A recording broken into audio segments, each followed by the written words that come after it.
Good morning, everybody. Ding.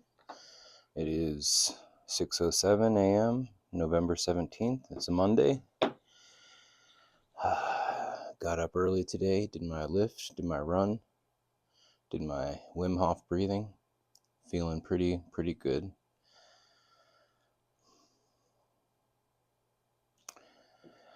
I was thinking about this morning.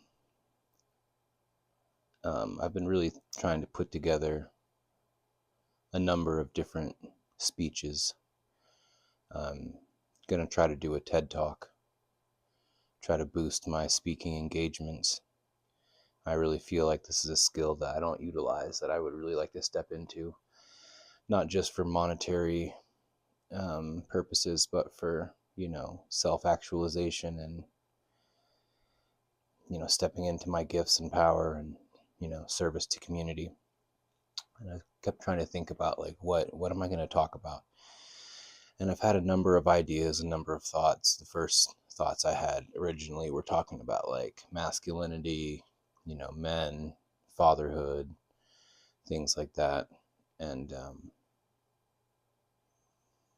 maybe I'll get to that at some point, but I just can't escape the idea that I need to tell my story. I need to tell my story as a Hispanic and indigenous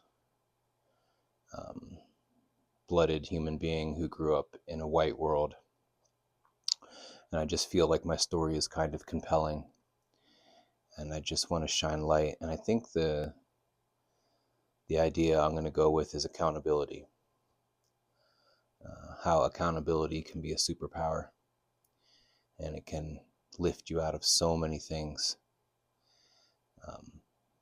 There are some people that talk about this already, your Jockos, your Jordan Petersons, and those people who definitely drove it home to me. But these are discipline is something that should be passed down from parents, and my grandfather passed it down to me, and my mom passed it down to me a little bit. But growing up without a father, I think that's something that I really missed. That really, something I really missed in my life, from not having a father to sort of guide me, to show up for me, to be there, to help keep me on the rails. So I've had to develop accountability, kind of on my own in a lot of ways. And I've had moments in my life where I really was accountable.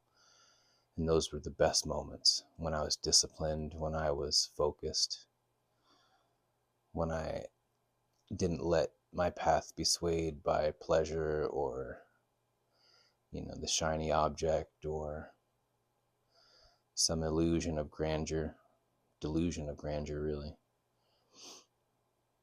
I keep thinking about wanting to be successful, and I keep thinking why, and what does success even mean? And I think that's an aspect I want to put in the TED Talk too. How we define success, how our perspective shapes our reality. That's a super important part of accountability. And having the courage to take a step back from trying to keep up with the Joneses and just focus on your own heart, your own healing, your own personal growth. And another aspect I want to talk about is, accountability with your own spiritual evolution.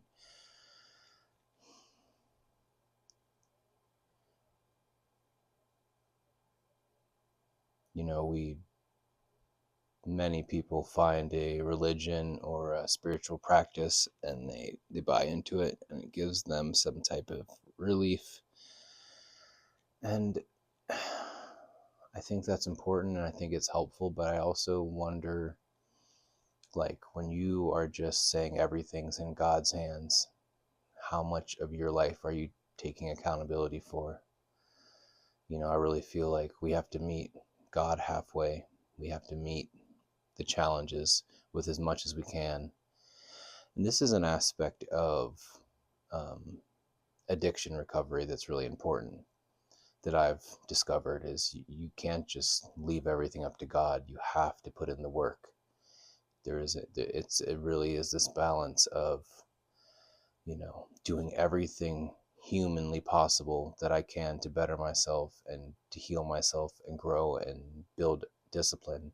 And then the things that you can't control, those are the things you surrender to God. Those are the times, you surrender the steering of the entire ship overall, you know, where you're trying to end up. You don't worry as much about that, but you just focus on the daily grind. What can I do every single day to better myself, to heal myself? And I think this can be really carried over into religion and spiritual practices, because when you're an addict, the only thing you're trying to do is quit drugs. The only thing that you want to do is get back to a baseline of existence. And this is something that people who have never dealt with addiction and who live a very religion focused life, I don't think this is an aspect they really can comprehend, because they've never had to struggle so hard with their own functioning. Their baseline is, they never dip below that. They're always baseline and above. They're always high functioning. They're always feeling pretty good. So it's easy to look at somebody else who's struggling, or use your religion as a cudgel to beat somebody over the head and say, oh, you're not praying the way I pray. You're not doing things the way I'm doing it. So therefore you must not be doing it properly. And this is something that really bothers me about Christianity, is this idea that the only way to have a spiritual practice is through Christ and through the Bible. And I have no problem with people using Christianity as their interface with spirit, but the older I get, the more and more I want to just have an indigenous understanding of spirit. I'm 47% Native American. The highest percentage of my blood prays in ways for tens of thousands of years before Christ, the idea of Christ as a concept, ever came to this world, ever came to my people. And it was forced upon us and used to destroy our native understandings of spirit.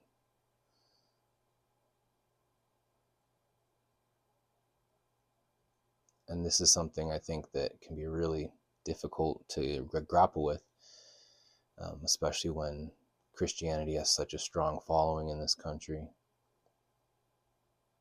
But I just can't buy into it. I just can't buy into these things as much anymore. Like, if somebody wants to read scripture or talk about Christ or whatever, like, I'll listen. That's fine. I'll talk about it. I'll talk about all kinds of things. But if you want to talk about Christ, then we need to talk about the whole picture. There's 18 years of his journey, from the time he was 12 to the time he was 30, that is unaccounted for. You don't find that suspicious? You don't find that convenient that a 13 to 30-year-old Christ we don't have any information on? What happens to men when they're 13 and 30? Probably the most heinous, wildest, who knows what he was up to, but it probably involved women and cannabis, and Christ was a hippie. And he probably had an insane 18 years of experience that led him to, that place. He probably had psilocybin. He probably had, spiritual practices that helped him transcend his physical form, to help him understand that we are a transcendent spirit. And people want to use God, and Christ specifically, as this method of control. The only way for redemption is by accepting Christ. Redemption from what? God made us perfectly imperfect. We're made in the image of God already. We don't need redemption. Do children need redemption? Sin is a control system. And one of the problems with becoming very indigenous and native oriented, and building those mindsets and connecting to those understandings, is you start seeing how everything in this country is just a control system. Everything is this deep programming. And it's like the Matrix. Once you become awake, it's so hard to exist in this world. I've always had a serious problem with holidays. I've always had a huge problem with holidays, and I could never quite put my finger on it. And now that I'm getting older and I really see like Thanksgiving, why would an indigenous person ever celebrate Thanksgiving? Thanksgiving came about after white settlers would destroy a native village, then they would celebrate the destruction of my people. There was no breaking bread together. There was no happy Indians and pilgrims getting together. It was the destruction of my people and the celebration of it. Why would I ever celebrate Thanksgiving? Furthermore, there is an idea behind it also that why do we only find thanks for our lives one day out of the year?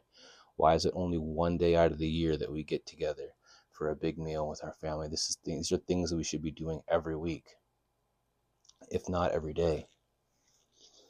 We should be living in that deep gratitude and that connection to spirit every day, and not because capitalism and commercialism is telling me I have to buy shit and participate, otherwise I'm missing out. I hate that shit. And I never use the word hate. I don't hate anything. I try not to hate anything, but I seriously detest the holidays and the pressure and Christmas. And like, it's nice, it's a nice atmosphere and everybody's in a good mood and all that, but we should be like that all the time. Life should be beautiful and sparkling and wonderful and connected and gratitude and service. They should be like that every single day. Why do we compartmentalize it into one part of the year, 1 month of the year, 1 day of the year where we give?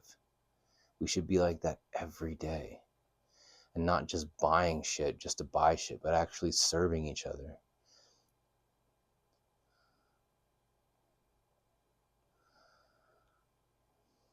So I think I'm going to try to weave all this stuff into my TED Talk. I think that's probably going to be what I do.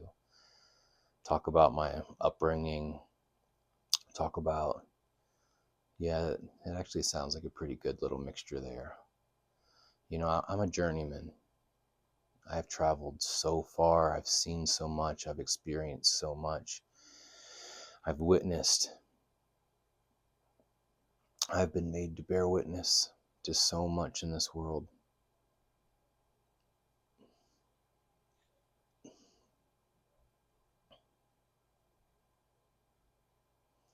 I don't want my kids growing up programmed into this society thinking they have to do things a certain way. I want them to be free.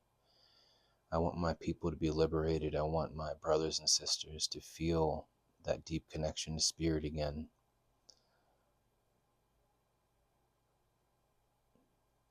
One of the only ways we're going to save this country is if we go back to some of these indigenous roots, come back to some of these understandings. Instead of having a zero-sum game where you just have to make whatever you can and everybody else suffers and screw them, it's all about me. It's like service, community, giving, barter systems, local sourced food, small business, getting money out of politics. It is entirely possible for us to have a future as a country. But we have to be really, really honest about where we are as a country. I think this time in society is really important because people are really starting to have the veil pulled down from their eyes. They're really starting to witness just what this country is and what it's been all along. What we've done to other countries, what we've done to our own, marginalized Black, brown, LGBTQ plus communities, trans communities,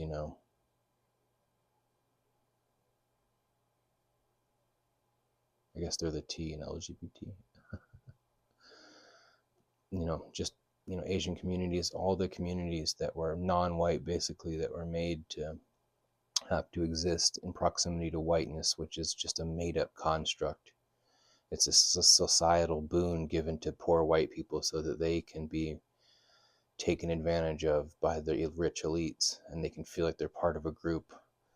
I mean, obviously they get more opportunity, but they're just as taken advantage of as anybody else, with big business coming in and taking over everything. Now there's a huge push to control everything through digital ID. We've got to fight. We've got to fight this. So I think that's going to be my TED Talk. I'm going to talk about my background, my proximity to whiteness, my understanding of power, my perspective on religion, and then looking towards the future and how we fight against the, circling billionaire buzzards that are coming for all of us. Greed is not enough for them. The world is not enough. Having billions of dollars is not enough. They have to control and own everything. You know what I mean? It's like greed is this sickness. It's never enough. It's never enough. It's like it's a drug. It's like cocaine. Greed is probably more intoxicating than cocaine is. More and more and more and more. It's never enough. But if you live in harmony, if you only take what you need, if you love yourself and you live in service to people around you, you don't need a lot. And that's something I've always struggled with, is having so much, and how that broke my mind and my spirit for a long time, because I felt ashamed and I felt guilt, and I just didn't know how to handle such gifts.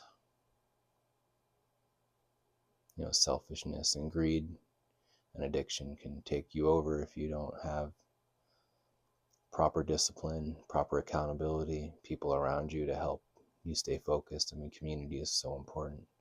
Family is so important. But these are things that really, a lot of us have to build it for ourselves, because so many of us don't have it. So we have to cultivate this discipline, and it all comes back to accountability.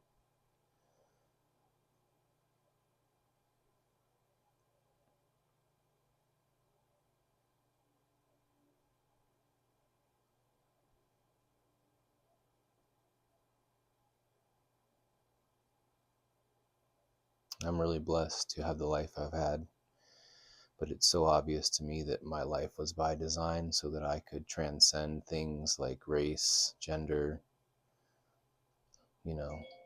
socio-economic barriers, class and city, country,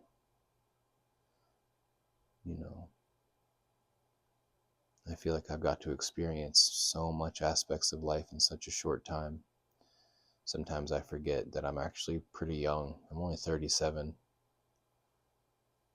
Sometimes I feel like I'm 45 or 50, just the amount that I've experienced, the things that I've been through, the families that I've built that have fallen apart, the way I've let my health fall and come back, the traveling I've done, the experiences I've had, the addictions I've battled and won. I'm going to do my best to step into my power and hold myself accountable for everything. Hold myself accountable for what I can be. When I was young, I saw my potential, and I was confused thinking that recognizing your potential is the same thing as actualizing it. That's I had to learn the hard way. You don't get to become great by skipping the work.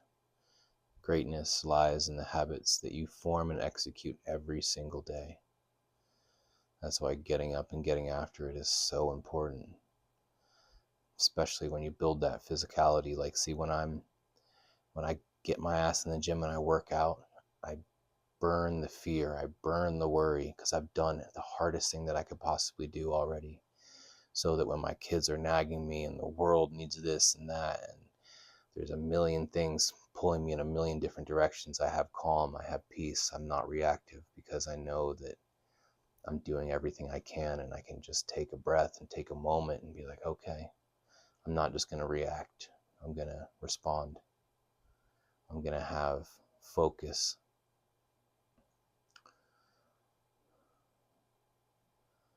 I'm going to write this TED Talk in my head so that I don't have to write it and recite it. I'll memorize it by just speaking it. Maybe I'll have a couple bullet points. But I'm just going to rehearse it over and over in my head, probably while I'm running. I'm going to try to write this in my head while I'm running on the treadmill. Something to do to keep me from getting bored while I'm running. It's not the like physicality of running that burns me out. It's like how boring it is. So I'm going to try to use that time to write this thing in my head. And if I write it in my head, I'll have it memorized, and then I won't have to ever like write it down or then memorize it after writing it down, remember every word, because it'll be deeply ingrained into me.